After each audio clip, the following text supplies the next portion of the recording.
Welcome to Radio Naturopath, the talk show about health and natural medicine. This show will first be broadcast on Wednesday, February 18th, 2026 on 91.7 FM WHUS stores. I am Fran Storch, ND, naturopathic physician. My co-host Ron Manizza is out teaching a class. We're coming to you live from beautiful Mansfield Hollow, Connecticut. Comment below to let us know you're here and ask questions. You can also email me at radionaturopath@gmail.com. If you'd like to listen to the show at another time, you can check out our podcast at whus.org, iTunes, Spotify, Patreon, and Buzzsprout. You may also watch the recorded Facebook Live episode at Fran Storch ND for 30 days, and also on my YouTube channel at Radio Naturopath. The views expressed on this program do not reflect the views of the staff, management, or licensee of this station. The information presented on the show should not be construed as medical advice or direction. If you're having a medical condition, please consult with your physician. So, still managing, my leg, still managing back, still managing various health things. I think at the moment I'm going to skip it because it's just so much to talk about, and I don't have any real updates at the moment. Everything is sort of stable, and there's a lot of stuff that's about to happen, so we'll talk about that another time. Okay, I went to the chocolate festival. We didn't go for very long because Ron went to a basketball game, and it was enjoyable still. It's always fun to go to downtown Main Street, although because we went so late, we didn't get to hear any of the music. But we did go to Jules Verne and say hello to Sarita and to Gay, and I got a treat there. She bakes a lot of really good stuff, including a lot of gluten-free stuff, and she had a lot left over because I wonder if the chocolate festival wasn't well attended because of the cold and snow. So she gave us a goodie bag to take home, and I got a bauble, which I'm excited about. It's a little Zuni butterfly made by Zuni people in New Mexico. I can't wait to start wearing it, but it got wrapped and it's going to be handed to me on Valentine's Day, which you're listening to this before Valentine's Day. So we did that, and we went to Cupcake for Later and got cupcakes for later, and we went to the Willimantic Food Co-op, and again, we missed all the festivities because we went so late, but that's okay. So it was fun. I got a few free samples. We shopped at the co-op, and that was good. And that's what happened there. So the weekend that we're filming this, it's super cold. It's probably one of the coldest days of the year. When I woke up this morning, it was -5 Fahrenheit, which I'm not sure what that is in Celsius. It's a lot lower. It's probably a good 15 degrees below zero in Fahrenheit and Celsius. So it's a super cold day. I feel very blessed that we have a wood stove, because the wood stove really helps. And it's very cozy in front of the wood stove. So one of the things I wanted to talk about is Ron went to a basketball game and his sister didn't go because she wasn't feeling well. So I wanted to talk about, I haven't done an update on cold and flu season, what you can do about it. It's always a good idea for me to revisit it. And if you're listening and you don't, you're not into the recorded shows and you're listening live, it's always good to hear again. So what do you do to help yourself in terms of colds and flus? So viruses vary as to their personalities, what they do, how their onset, what symptoms they present with. Some viruses come over a couple of days. Sometimes you feel good 1 minute and then a few hours later you're like, yep, I'm sick. Some start with a sore throat. Some start with a cough. Some are mostly a cough. Some have a lot of sneezing and runny nose. So, and I can always tell that if somebody has the same virus as somebody else because the progression of symptoms is similar. The symptoms and the way that they present are similar. So, you can treat the cold or flu based on what you see. And then there's also prevention. So in terms of prevention, some respiratory viruses, are best spread by aerosols. So aerosols, remember we talked about aerosols during the COVID era, and COVID primarily is spread by aerosols, and probably I'm guessing that other coronaviruses are as well. Remember, COVID is a specific coronavirus. It's COVID-19, and COVID-19 gets named that, and then it keeps mutating, and then it keeps changing and changing. That is how respiratory viruses survive, because they don't tend to kill people. Of course, COVID did kill some people, but it didn't kill most people. But respiratory viruses tend to survive because they don't kill people, but they mutate inside people's bodies, and then they go to live on, because once they mutate and get new pieces of DNA or RNA in them, your body looks at them and goes, oh, this is new, and has to make new proteins to it. Doesn't have the way to fight them. So they live on and on and on. This is why every year you can get a cold, because your body hasn't seen it. I think over time you don't get them as badly or as frequently if you take care of yourself, because you're seeing a lot of the DNA over and over and over. And I noticed that Ron and I, we tend to get one cold a year. We had a little something for a day last week, but it seems to have gone away. It came and went as fast. It left as fast as it came. We had our main cold in late November, early December. He always tends to get it first because he's out more in group settings than I am. And I'm very protected in the office because I only see one person at a time. And even if somebody comes in with something, if I find out that they're sick, I mask, I open the window, and I'm not with them for that long. He tends to go in big group settings more because he teaches fitness classes, and he goes to the town hall, which is an office with a lot of people, and he goes to basketball games. So, because this is the time of year people are sick, the more people you're exposed to, the more likely you are to catch something. So if you go to gatherings, if you go to sporting events, if you work in a place where there are a lot of people, like a school, that's a great place to catch stuff, because you have young people with developing immune systems whose bodies have not seen the variety of different DNA of viruses that can come across your path. So then you tend to get sick. So when school is in session, that's when people tend to get sick. And, when school has breaks, they have to deep clean the school, and then people come back and they get a fresh start. So what can you do for prevention? Well, one of the hard things about the season is that, you're very busy during the summer and you have a lot of energy, and then you jump into September, and starting in September into October, November, you rapidly all of a sudden have the season changing. You have the cold weather coming on. You have people moving indoors, and you have a reduction in light. Not everybody takes vitamin D as a supplement. So people are making less vitamin D, and they're gradually coming indoors and being exposed to each other and continuing to work and process just as hard as they were in the summer, leading up to the holidays, where you're gathering with a lot of people and there's a lot of excitement, and people don't tend to eat as well. They start to eat more carbs, and they tend to eat more starches and sugars, and there's a lot of holiday goodies, and those are suppressive to the immune system. So I see people start to get sick as soon as school is in session, and as the school year moves along, you get more and more illness. And I would say that the peak of illness is probably December, January, February. That's when most people get sick. Like I said, in our house, we usually get our cold the end of January, the beginning of February, but we only had a one-day thing last week, and we didn't get it this year, I think because we got it in early December. So we got something in early December that set up our immune systems, and now we're okay. So what do you do? Well, in terms of aerosols, the thing is, you have to decide whether you want to wear a mask or not. If you're going into group settings, you don't see a lot of people with masks on anymore, but you don't see zero people with masks. I know that when I go to doctor's offices, my ophthalmologist who did my iridotomy surgery, he wears a mask when he's in the office. And he's young, but he decides that that's what he does. He wears a mask whenever I have not seen his face, except in a photo. He wears a mask. So I see people in doctor's offices when they're having visits, they wear masks.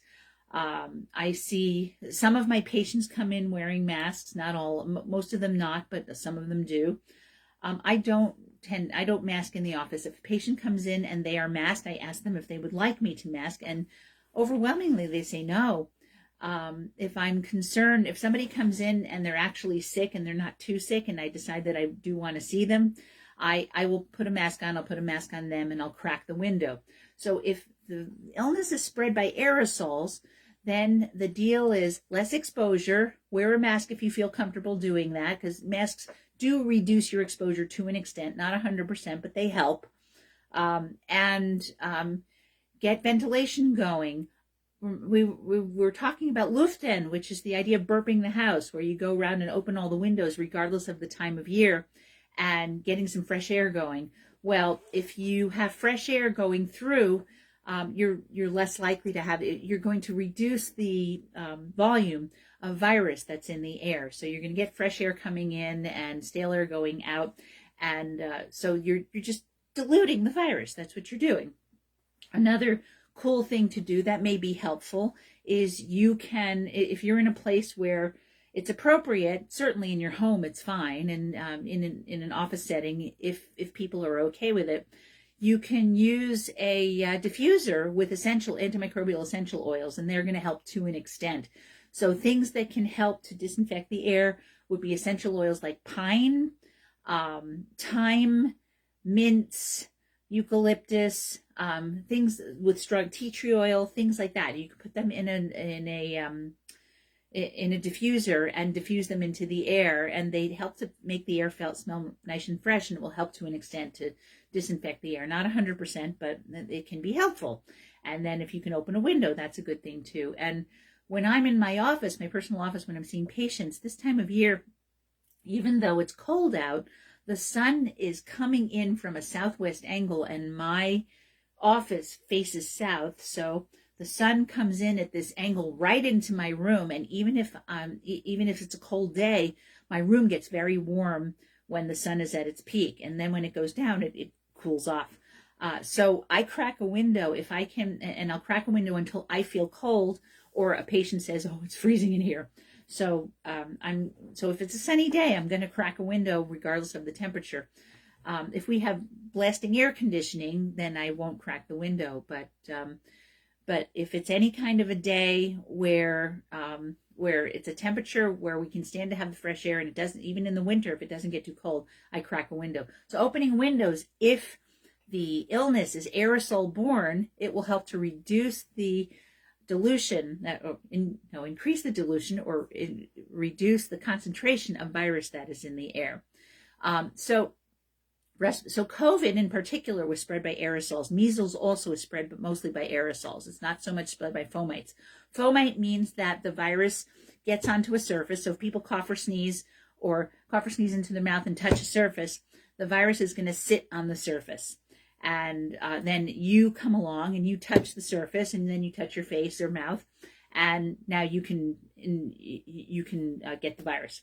That's how fomites work. So what helps with fomites is cleaning. So since the pandemic, I have taken to disinfecting surfaces after each patient. So I used to take the patient out and then immediately take the next patient in with no preparation. I don't do that anymore. So in between patients, regardless of what time it is, I let the current patient go. I go back into the room. I wipe down surfaces. It's kind of a good ritual anyway.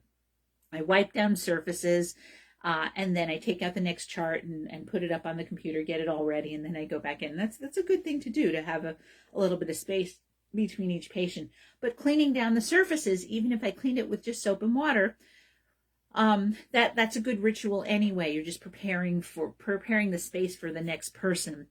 I also have a lovely spray that's basically a smudge spray, and in the spray it's something you can purchase. It's a smudge spray, has cedar and sage in it. It's just essential oils of cedar and sage with quartz crystals in the water, and then I can spray it in the air, and it's a lazy person smudge.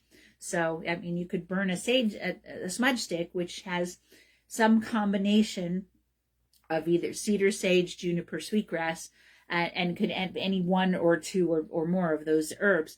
This just has sage and cedar in it, and it's in an essential oil form, so you don't have to burn anything. You just spray and you're done. So, like I said, it's a lazy person smudge. Hat tip to David Woolley for teaching me that and showing me that product, and to Paul Swez, the chiropractor. So anyway, so cleaning your space is a good idea. Cleaning your you is a good idea. The less sugar you eat, the less alcohol you drink, the less refined products that you eat. If you eat healthfully, if you eat fruits and vegetables, clean protein, legumes if you tolerate them, And if you dial in your food intolerances, so the one way to know that you have dialed in your food intolerances is that you have a minimum of daily respiratory gunk, that you're not blowing your nose a lot, you don't have a lot of mucus, and also you're going to the bathroom regularly. So you're having regular bowel movements, you're going 1, 2, 3 times a day in a comfortable way, and everything's coming out fine. You don't have excess gas, you don't have diarrhea, gas, bloating, heartburn. If all of that's going on and you're eating those healthy foods, then you're probably okay. So say you're not sure if you're dairy intolerant, but you eat some raw grass-fed cheese. And if you get digestive upset and you're eating very healthfully otherwise, and you have that raw grass-fed cheese and you get digestive upset from it, you're probably dairy intolerant. If you eat that raw grass-fed cheese and you're eating really healthfully otherwise and you feel good, you're probably okay with it. So I like to have raw grass-fed cheese, but I don't have a lot of it because I suspect that I am dairy intolerant. I'm at least somewhat dairy intolerant. I don't have dairy all the time. I mostly try to eat pegan, which is Mark Hyman's idea of mixing paleo with vegan. When I go and talk to Ryan over at Nicole's husband, who teaches nutrition, vegan nutrition, or anyway, teaches plant-based nutrition, I should say. We talk about all kinds of things that we eat, and even though I eat animal protein, I like to eat a lot of the same things that he likes to eat. So, because Ron and I eat very plant-based. We plant-based, but we eat some animal protein too. Ron eats dairy. He does eat dairy. When he eats cheese, he eats real cheese. And I mostly, if I want to have a little cheese for texture, I have, plant-based cheeses. So, and I don't sit down and eat cheese as a food regularly. I mean, I will have a half a slice of cheese on a sandwich, or I don't usually make grilled cheeses with the fake cheese, only once in a while perhaps. But I will put a few cheese shreds or crumbles on a salad. If we're on the Super Bowl, on the day of the Super Bowl, we're going to do nachos, and we'll have fake cheese crumbles. I don't know if he'll have a separate one that has real cheese on it. He might. And then, for my salad, I like it that way. If I can get cashew-based fermented cheese, then I will have cheese and crackers with it. If I get a really high-quality cheese, as opposed to one of the cheeses that has like tapioca starch and oil in it and things like that. And that I only have a little bit for texture and flavor. So dialing in your food intolerances is an important part of your immunity journey. Now, if you don't know what your food intolerances are, one way to do it is to do elimination and challenge. And shout out to Jaden Keone Tita and Jillian Tita for teaching me about the big bullies. The big bullies are processed food, sugar, alcohol, caffeine, especially coffee, gluten, dairy, grains, and GMOs. Those are the big bullies, and you can play with those. I always recommend starting with those because those are the most common food intolerances. Food that's processed and junky, and then gluten and dairy and sugar, and refined starch. So all of those things can be that's a basic blueprint for checking for food intolerances. If you get off of all of those things and you still have problems, you can look at more other common food intolerances: onions, garlic, eggs, and anything that you're eating a lot of, that you eat to excess. You could look at that. And then the other thing you can do is get food intolerance testing. And if you do food intolerance testing, there's the IgE kind, which is the kind that tells you about food intolerances that will give you immediate reactions like runny nose, running for the bathroom right away, and with nausea, vomiting perhaps, or diarrhea, and that may give you hives or eczema. So if you have those kinds of responses, then you might want to do IgE food allergy testing. Then there's IgG food allergy testing, which is the kind where the immune system reacts over a longer period of time, and you can get panels for those. That tends not to be covered by insurance, so you do have to pay out of pocket for it. But it can be worth doing if you're really not sure what to eat and what your food intolerances are. Getting a test like that can be helpful. So realize that if you eat foods that don't work for you, you are more likely to get colds, flus, and digestive illnesses. So that's why I'm talking about it. It's not just about taking the right supplements. It's about having a lifestyle that helps you. If you get regular exercise and not to excess, that's going to help your immune system. If you exercise excessively, which I kind of think Ron does, because he teaches this time of year, he teaches probably in the double digits of fitness classes, and then he wonders why he gets sick, because he's doing all this cardio exercise just about every day except Saturday. And because he teaches a spin class, I think he's teaching spin classes 6 days a week right now. And then he's teaching other fitness classes too. He's teaching balance and senior yoga. And so he's teaching a lot of classes. I think it's in the range of 10 or more classes a week. So that's at this time of year when you want to be more yin and relaxing, that's a lot of exercise. So I think it runs his immune system down. And he gets up early in the morning and teaches these classes, although, that's a good time of day for him. I don't know what time he would go to sleep if he didn't have me influencing to go to bed later than he ordinarily would, because I don't get up that early in the morning anymore. That's just not my time of day. My time of day to get up is between 7 and 8ish or so. So anyway, over exercising can suppress your immune system. Getting the right amount of exercise for you, exercise that makes you feel healthy and isn't too excess, is a good thing. It will help support your immune system. Getting no exercise is not good for your immune system.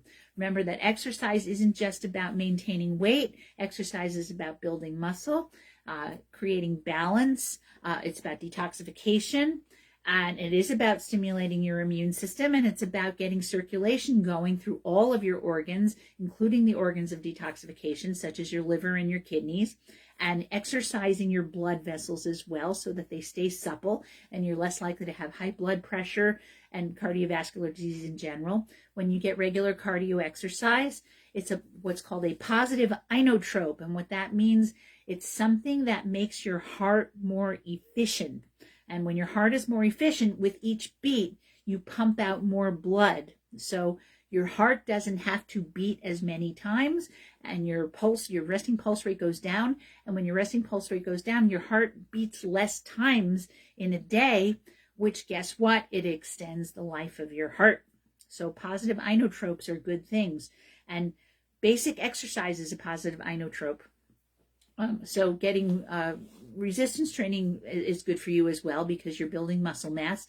When you build muscle mass, you increase your metabolism and you increase your balance and strength and all kinds of other things. And so that helps your immune system as well. So here you've heard about lifestyle things, and then reducing stress. Stress will increase your ability to pick up illnesses because you're using your stress hormone. Your stress hormones run your immune system.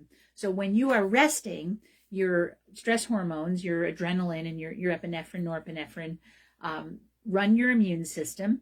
And if you're not using them for something like doing the tax reports, you can rest and sleep, and they can run your immune system. They'll run your white blood cells and your lymphatics and all the other things that need to happen so that your immune system stays clear. But if you are doing double duty, your immune system's your adrenals are trying to run your immune system as well as run your life, then you're going to have a situation where they can't do two things well, because they're multitasking, and they're not as available to run your immune system, so you can be more likely to get sick. So if you don't rest, your body will make you rest with an illness. That's kind of how that goes. So restorative activities are helpful for your immune system. That's what's the best restorative activity for you? It's the same as the best exercise for you. It is the one you'll do. So a restorative activity is something you intentionally do to help to access the ventral vagus nerve. And the ventral vagus nerve is the part of the vagus nerve that is in the front of the body, as opposed to the dorsal vagus nerve, which is in the back of your body. The dorsal vagus nerve is involved in your fight or flight, and the ventral vagus nerve is your rest and digest. When you access the ventral vagus nerve, it helps your digestion, it helps your detoxification, it helps you to feel safe, calm, and relaxed. And that's what you want to access. So how do you do that? The number one easiest way to do it is deep breathing. and you can do box breathing. But what you want to do is deep breathe slowly and intentionally, and preferably you inhale for a shorter period of time than you exhale. So those long exhales are what helps to calm your cortisol. And you can do that on its own. You can do it as part of a meditation. You can do it as part of a guided meditation. You can do it any time of day or night, anywhere you are. If you're standing in line at the grocery store, you can do box breathing, or you can do 4-2-6 or 4-4-8 breathing, where you breathe in for 4, you hold for 4, you exhale for 8, or just breathe in for 4 and exhale for 8. And once you get the hang of it, you don't have to count. When I'm doing my yin and restorative yoga, I don't count unless that's part of the exercise. If I'm working with a teacher and the teacher is counting for me, then I'll count. Otherwise, I don't count. I've just learned how to pretty much breathe in for a certain amount of time and then slowly exhale, and that helps to calm me down. So I try to do a practice like that pretty much every day. The only time I don't is when I go to the chiropractor. Chiropractor tells me, I don't want you to do any more exercise. I just want you to go home and rest. So if I wanted to, I could do a meditation. I don't do yin and restorative yoga. I don't do any kind of yoga or stretching after that chiropractic appointment, but I could do a yoga nidra or guided meditation. I probably should do that, because that would probably help to set the adjustment in. But you can do meditation anytime, anywhere. And meditation, deep breathing will help you to calm your vagus nerve. Now, there's loads of things you can do to access the ventral vagus nerve, and those are things you can look up, but there's little simple things that you can do. You can rub the tragus of your ear, which is that little funny thing in the front. Put your fingers around your ear, the outside of your ear, and that thing in the middle that's in the front, that little funny thing that sticks out, that's your tragus, and you can rub on that, and that the vagus nerve comes through there. So if you rub on that, you'll stimulate the ventral vagus nerve. You can rub on the just above the ear canal, that your ventral vagus nerve goes through there. You can pull on your earlobe. You can rub behind your ear. These are all access points for the ventral vagus nerve. You can pull on your SCM muscle. That's the sternocleidomastoid. That's the muscle that connects that bump in the back of on your skull behind your ear down to your clavicle, and it goes down to your sternum. So sterno is the sternum. Cleido is your collarbone, and mastoid is that bump behind your ear. And so that muscle, the vagus nerve, runs along that. So if you stimulate that, you will access your ventral vagus nerve. It's really simple stuff to do. So we haven't even gotten to what to take. What to eat is fruits and vegetables, clean protein, whether you're vegetarian or not. If you're vegetarian, you can go ahead and eat legumes, and if you do a little bit of soy, you could do a little bit of soy, and nuts and seeds. Anyway, dial in your healthy diet and avoid processed foods, and that's what you eat. And then make sure you drink plenty of water. You can drink herbal tea as well. If you do well with coffee, you can drink coffee. If you don't, it's not a good idea. Green tea and white tea and black tea are really good for your immune system. Watch the caffeine if you don't tolerate it well. If you do tolerate it well, that's fine. So honey can be helpful for the immune system. It's better to get raw local honey. I have become enamored of hot honey. So hot honey, you can buy hot honey already made. You probably can make it too. I haven't tried to do it yet, because I think I took some honey and I put some cayenne pepper in it, and didn't turn out all that great, because when they make the hot honey, they steep it for a long time, and now you have this nice hot honey. Hot honey is, if you like that spicy taste, it's really great in tea, it's really great in coffee, it's really great in a latte. My favorite latte to make right now is I'll get some cold brew coffee and I'll put a natural creamer in it. I'll add hot honey, ginger, cinnamon, and cardamom, and it's kind of like a spicy Turkish coffee. And you add just enough to make it sweet, and then you have that spice in it, and you actually have something that's kind of healthy. And then I also like to drink matcha lattes as well. Now here's a pro tip.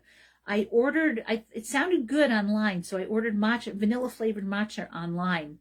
The vanilla flavored matcha came, and the notes in it are too mapley and kind of fake.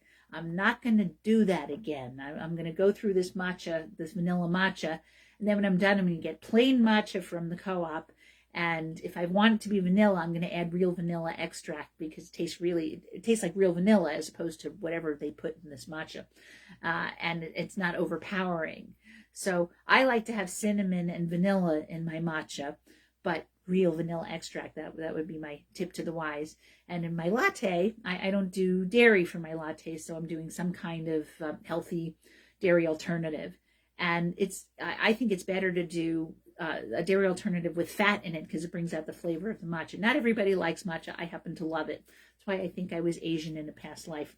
I probably have a teeny tiny bit of Asian genetically because Eastern European Jews, if any of our family, we have any family history of being near Russia, Asian, you can have a little bit Asian in you because Mongolia borders on Russia. And if you're from Eastern Europe and there was some Russian, Mongolia is it's below Russia, it's south of Russia, and so are all of the Eastern European countries. They're pretty much south of Russia. So if we had Russian ancestry, they kind of migrated down to Poland and Ukraine, which is where my family is from, and we got a teeny tiny bit of Asian in us. My girlfriend Stephanie.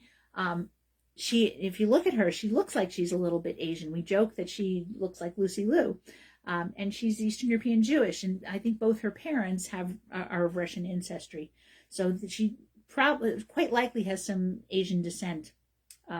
So I didn't realize that that's a thing with Eastern European Jews. We can have some Asian in us. I don't know if that's why I like to eat Asian food. It just really agrees with me. I like matcha a lot more than a lot of non-Asian people. I like matcha ice cream, lattes, just to drink it. I like to drink green tea. I like to eat sushi. I like to eat all kinds of Asian cuisine, whether it's Chinese or Japanese or Thai or Korean. All of those cuisines work really well for me. The real heavy, classic American meat and potatoes and small amounts of vegetables does not work for me. Real heavy pasta does not work for me. But eating that lighter, very vegetable-based fare, that really works for me. And one might say also, because I'm a blood type A, if you look into the Diadamo theories of the blood type diet, I'm a classic blood type A because I do very well with a very plant-based diet. And, I can be vegetarian. I have been vegetarian in the past. Now I eat some animal protein, and I don't eat animal protein. I don't eat huge amounts of animal protein because I can't tolerate it, but I tolerate some animal protein. So that's why I say Mark Hyman's Pegan diet that's the direction I like to go, because I'm not great with dairy. I'm great with lots of plant-based foods and reasonable amounts of animal protein. And so that's what Mark Hyman's Pegan diet is all about. So I like to eat that way. All right. So you're probably wondering what else you can do for, so let's get into some nuts and bolts of things that you can do.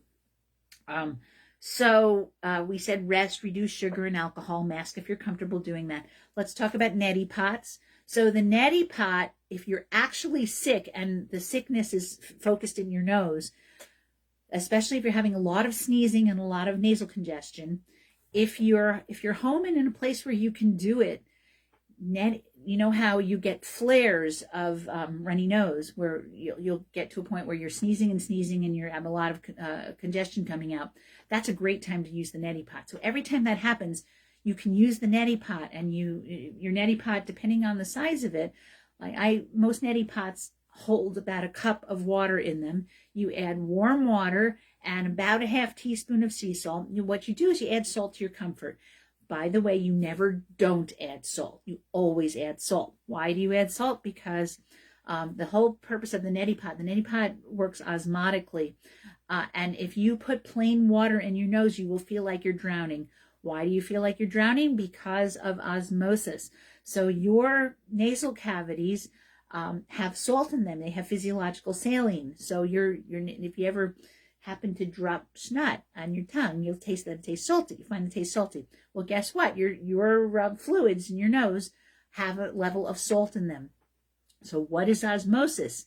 fluid travels from an area of low concentration to an area of high concentration across a semi-permeable membrane. The semi-permeable membrane is your nasal mucosa. So the plain water will cross over your nasal mucosa into your tissues, and it will swell your tissues, and you'll feel like you're drowning. So that's why. So what you want to do is you want to have a hyperphysiological saline solution. So your physiological saline is about 0.9%. So when you put in half a teaspoon of sea salt into about a cup of warm water, you're in that's a hypersaline. I'm not sure what the percentage is, but it's more than 0.9%. So you put that in, and then it goes in, and now you have a situation where the high concentration is in the solution that you've instilled into your nose. And so the fluid that's inflaming your nasal cavities is going to go across your mucous membrane into the solution. And that's what you want. It's going to reduce inflammation.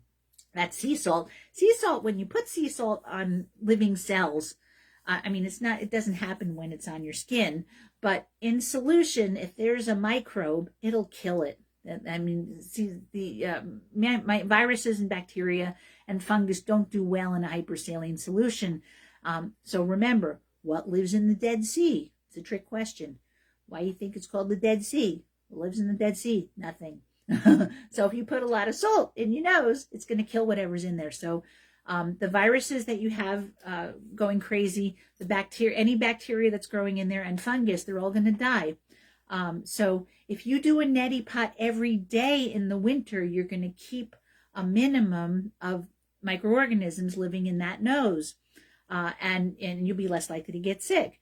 And if you do a neti-pot while you're sick, and especially if you do it frequently, you're going to be killing the viruses as they bloom, and you're going to have a lower viral load in your nose, and you will shorten the length of your cold. There have been studies on respiratory viruses and COVID in particular.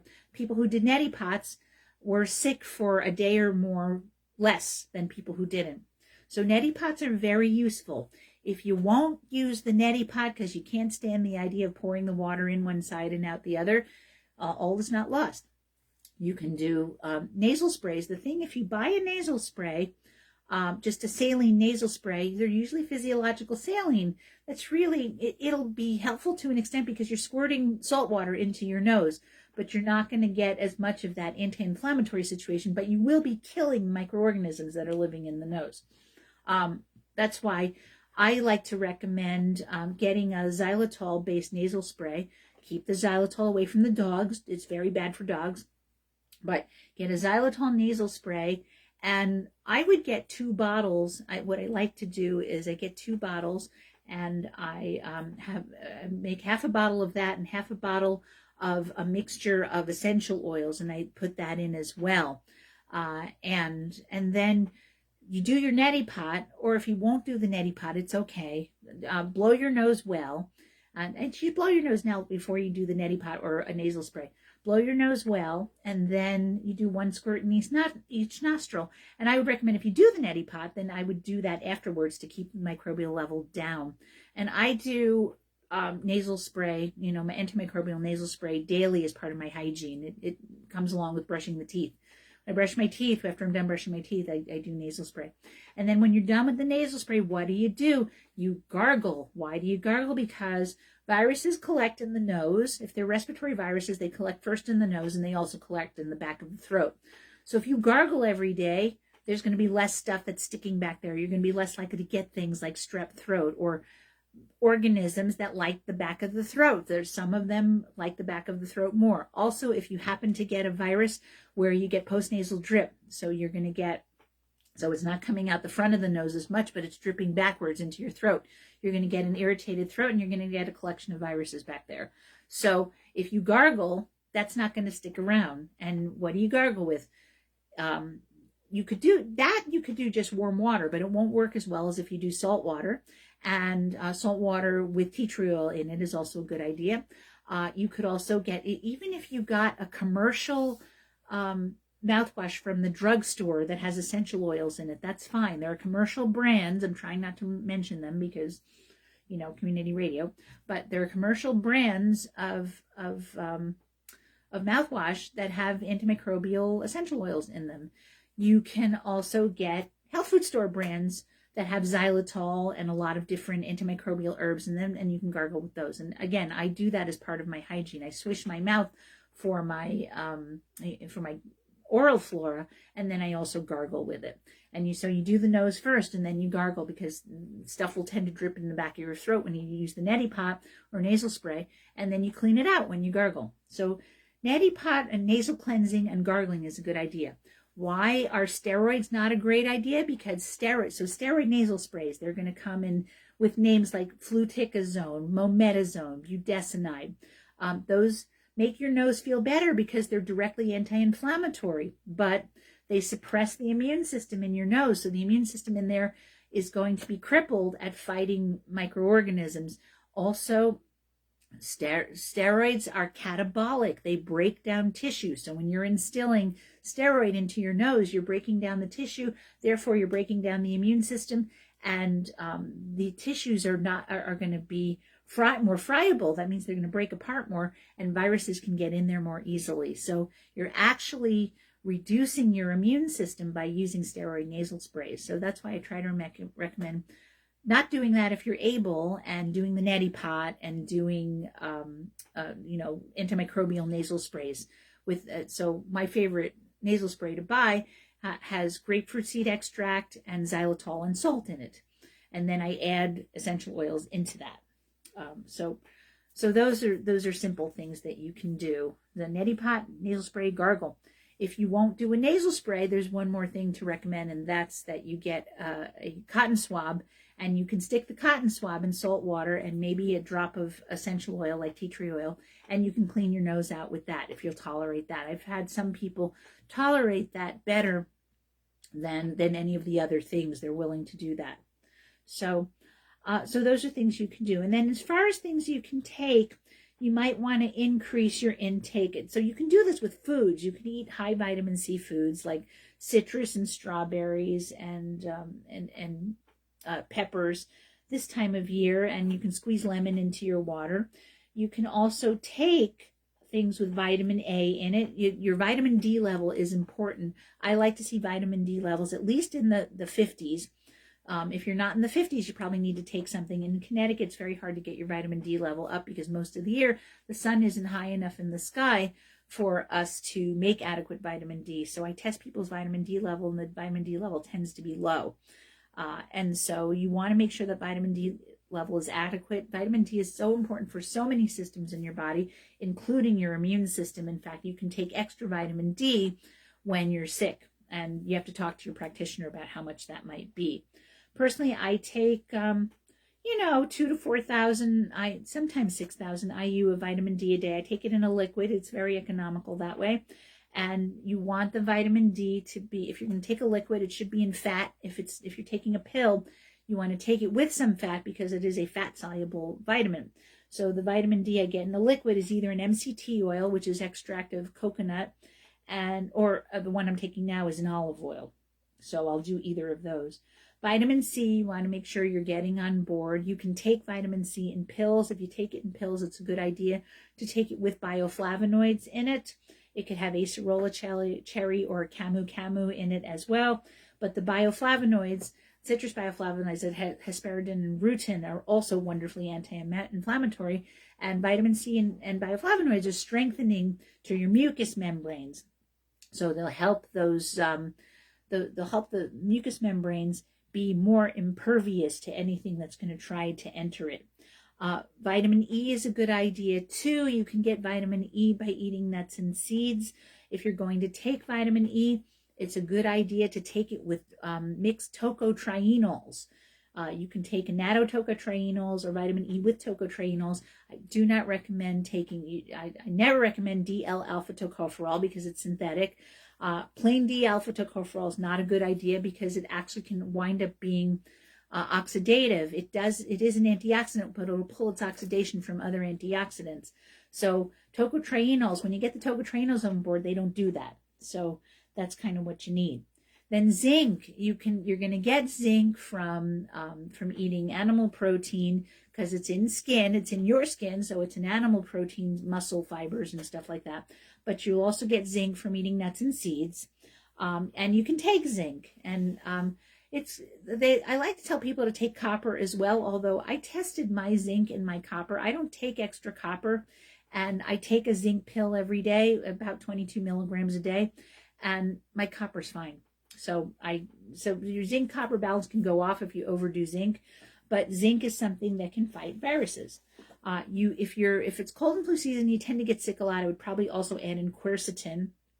Quercetin is a great bioflavonoid as well. It's in onions. It's in some other foods as well. And quercetin is something that I take all the time because I've got that post-vax thing going on. So it's a great antioxidant that way. It's also detoxifying. And quercetin is best taken as a phytosome. I don't take it that way. I just take a lot of it. So you can take it with as a phytosome or not. You can get quercetin phytosome. You can get the metabolite isoquercitrin. That's another way to go. And so the quercetin is a mast cell stabilizer. So if you tend to get hives, if you tend to have eczema, it can help with that as well.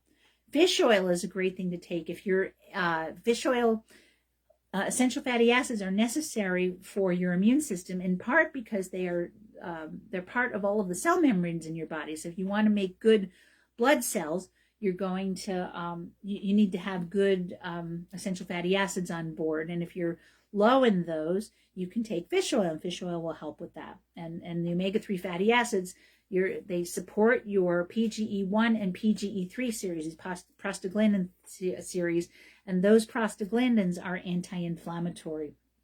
So it's a good idea to have those on board as well. You can take fish oil as a supplement. You can also eat fish, and if you want to eat fish and maximize your health in terms of fish, you could eat the smash fish. So shout out to Susan Weed for teaching me what a smash fish is. I don't think she made that up, but she got that from somewhere, and I learned it from her.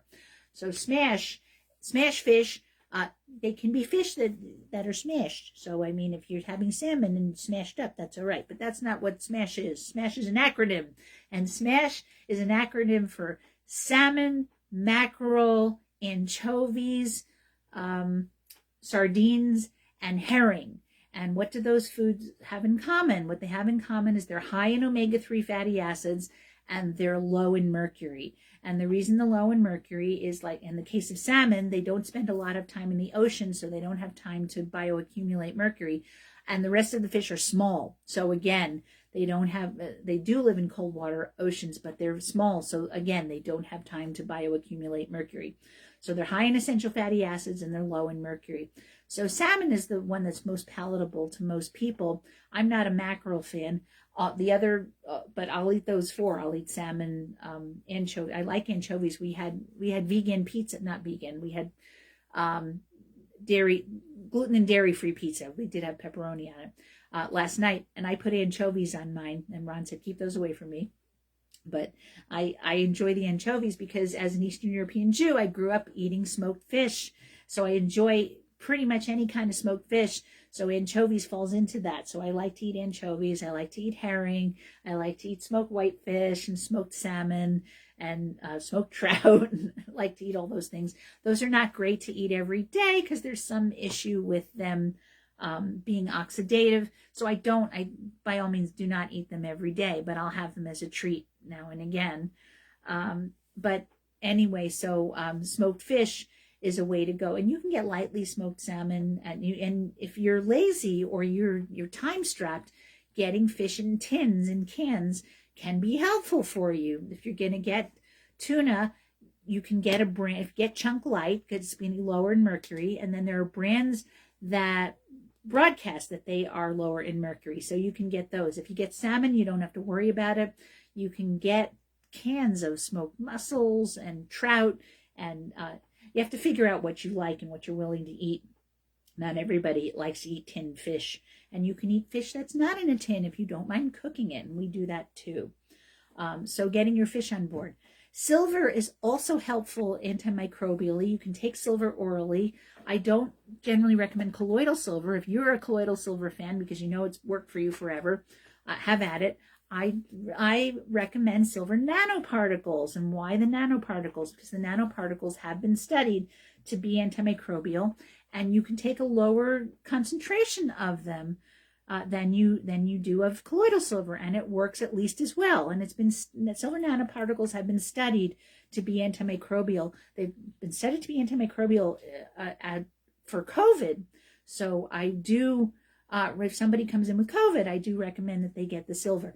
Is it 100%? Is it going to cure your COVID? Not necessarily, but they have been, all I'm saying is that they have been studied to be anti-COVID. So they're anti-other microorganisms as well.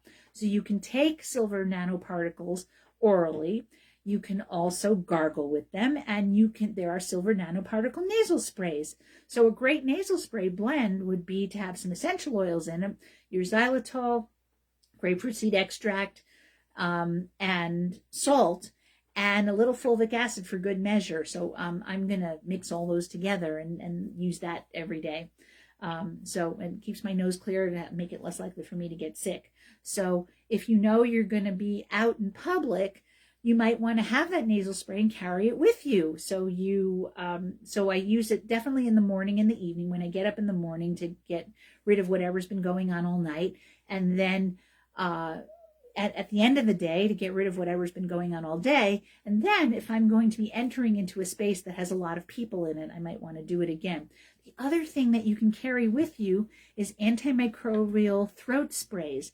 And an antimicrobial throat spray is going to have herbs in it. So it's going to have herbs in it that like echinacea, maybe golden seal, and propolis, and maybe astragalus, but definitely echinacea and propolis I recommend getting. If you're going to get a throat spray, I like those too, because the echinacea is a grand antimicrobial and immune stimulant.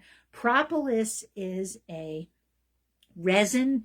Anything that's resinous is sticky. So resinous plants like poplar buds and any of your gums, like your myrrh gum, your poplar, myrrh, and let me see, and propolis. There's probably other resins I'm not thinking of. Oh, grindelia is resinous. It has sticky substances in it. Anything that's antimicrobial that sticks to the back of your throat is going to help to protect you. So, so propolis, I don't know that you can get propolis nasal spray. That might not be a good idea to get a resin in your nose, but in your throat, it's perfectly fine. Propolis is part of propolis is, it's considered herbal, but it's made by bees. It's part of it's an antimicrobial substance that's made by bees. It's part of, the process of making beeswax and honey. And you can extract propolis from beeswax, and it's very popular in Brazil. My Brazilian friends swear by it. And, I guess they must do a lot of honey in Brazil, but you can certainly get throat sprays that have echinacea and propolis. Those would be the two ingredients to look for, and other things like astragalus, golden seal, Oregon grape. Those can be great things. So when I'm flying on a plane, those go in those go in my pocketbook. So I have a nasal spray and I have a throat spray. And so if you're going to be around a lot of people, carrying those with you, the nasal spray and the throat spray is a great idea.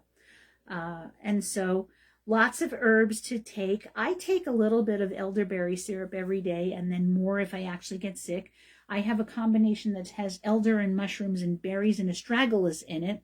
That I tend to take that more if I'm actually sick. You could take it preventatively as well, but I take plain elder every day this time of year. And golden seal, I believe, is endangered.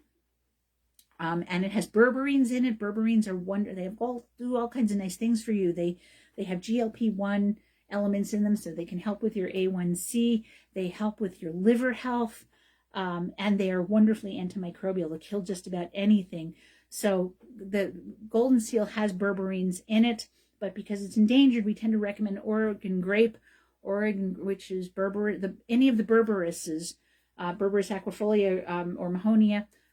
Oh my goodness. Oregon grape is not endangered. It grows like a weed. It is a weed in Oregon and Washington. It doesn't grow around here, but it grows in the Northwest like crazy. So I don't know if it could ever be endangered. So Oregon grape is a great thing to have around. And it definitely has berberines in it. If you pull an Oregon grapefruit up and you open it up, you will see that it is that bright yellow color of the berberines. And if you taste it, it tastes wonderfully bitter, like berberines. Really good for your liver, doctrine of signature. So you can look for those ingredients. So those are some of the main things you can do. You do them in different proportions depending on whether you're doing prevention versus you're actually ill, then you can hit them a little bit harder. And there are combinations that have a number of those things in them. But that's what you do. And then, of course, you drink tea. If you drink tea that has antimicrobial, anti-inflammatory stuff in it, again, if you were going to have a cup of tea, I'd recommend cayenne, lemon, turmeric, ginger. That's a great basis for a tea. You can get teas that have echinacea in it. I'm not crazy about the taste of echinacea. So if I'm going to drink hot tea, I'm going to be green tea. If the caffeine doesn't bother you, green tea and white tea have wonderful immune benefits.